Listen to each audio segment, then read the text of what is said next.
কক্সবাজার থেকে সেন্ট মার্টিনগামী পর্যটকবাহী জাহাজ এমভি আটলান্টিকে ভয়াবহ অগ্নিকাণ্ডের ঘটনা ঘটেছে। শনিবার সকাল ৬টা ২০ কক্সবাজার শহরের উত্তর নুনিয়াছড়া BIWTA ঘাটে যাত্রী উঠানোর প্রস্তুতি চলছিল। ঠিক সেই সময় হঠাৎ করেই জাহাজটির ইঞ্জিন রুমে আগুন ধরে যায়। মুহূর্তেই কালো ধোঁয়ায় ঢেকে যায় জাহাজের চারপাশ। খবর পেয়ে দ্রুত ঘটনাস্থলে পৌঁছায় ফায়ার সার্ভিস, কোস্টগার্ড, জেলা প্রশাসন, BIWTA এবং পরিবেশ অধিদপ্তরের সদস্যরা। প্রায় ৩ ঘণ্টা চেষ্টার পর সকাল ৯:৩০টার দিকে আগুন পুরোপুরি নিয়ন্ত্রণে আনা হয়।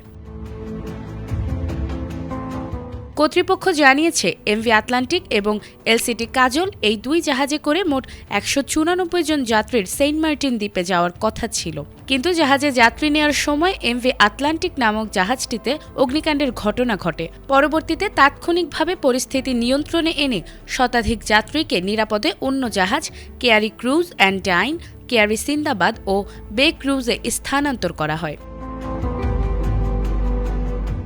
আটলান্টিক বে ক্রুজের দায়িত্বপ্রাপ্ত এক কর্মকর্তা জানিয়েছেন, যাত্রী পরিবহনের জন্য নোঙর থেকে ঘাটে আসার সময় হঠাৎ জাহাজের ইঞ্জিন রুমে আগুন ধরে যায়। তবে আগুন লাগার সুনির্দিষ্ট কারণ তাৎক্ষণিকভাবে নিশ্চিত করা যায়নি। এই অগ্নিকাণ্ডের ঘটনায় একজন নিহত হয়েছেন বলেও জানিয়েছেন তিনি। নিহত ওই ব্যক্তি জাহাজের কর্মচারী ছিলেন।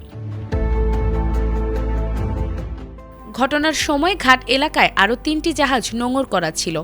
তবে দ্রুত সিদ্ধান্ত নিয়ে আগুন লাগা জাহাজটি নিরাপদ স্থানে সরিয়ে নেওয়ায় বড় ধরনের ক্ষয়ক্ষতি এড়ানো সম্ভব হয়েছে বলে জানিয়েছেন BIWTA ঘাটে দায়িত্বরত নির্বাহী ম্যাজিস্ট্রেট নাফিস ইন্তেসার নাফি। দুর্ঘটনার খবর পেয়ে ঘটনাস্থল পরিদর্শন করেন কক্সবাজার জেলা প্রশাসনের অতিরিক্ত জেলা ম্যাজিস্ট্রেট শাহিদুল আলম, সদর উপজেলা নির্বাহী কর্মকর্তা এবং সহকারী কমিশনার। এদিকে বিশৃঙ্খলা এড়াতে শনিবার ভোরে যাত্রা করতে না পারা যাত্রীদের আগামীকাল রোববার সেন্ট মার্টিন পাঠানোর ঘোষণা দেওয়া হয়েছে। একই সঙ্গে আজ থেকে সেন্ট মার্টিন দ্বীপে পর্যটকদের রাত যাপনের অনুমতি কার্যকর হয়েছে। দুর্ঘটনার পর পর্যটকদের অনেকেই বলছেন, অগ্নিকাণ্ডের ঘটনায় সেন্ট মার্টিন ভ্রমণে বাড়ছে খরচ ও ভোগান্তি। তবে প্রশাসনের তৎপরতায় বড় ধরনের প্রাণহানির ঘটনা না ঘটায় স্বস্তি প্রকাশ করেছেন সংশ্লিষ্টরা। নাজমুন নাহার জান্নাত, ATN বাংলা।